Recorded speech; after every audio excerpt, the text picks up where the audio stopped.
கேட்டால் சொல்ல மாட்டீங்க.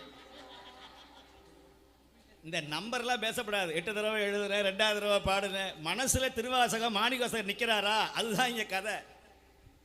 நான் 50 வருஷமாக திருவாசகம் பாடுறேன்னா ஒரு பாட்டு தெரியாதுன்னா பிரயோஜனம் இல்லை. நான் இப்போ தான் நேற்று தான் வந்தேன், மணிவாசகர்னு சொன்னால் என் கல்ல தண்ணி வருதுன்னா நீ தான் உண்மையான அடியார்.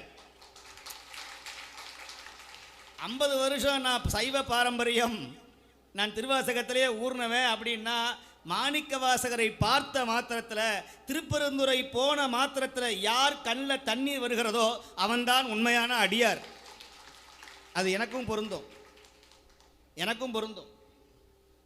ஆகையினாலே இந்த திருவாசகத்தில் கன்னியாகுமரி மாவட்டத்துக்கு போனீங்கன்னா தெரியும், கன்னியாகுமரி மாதிரி சாப்பாடு அடிச்சுக்கவே முடியாது.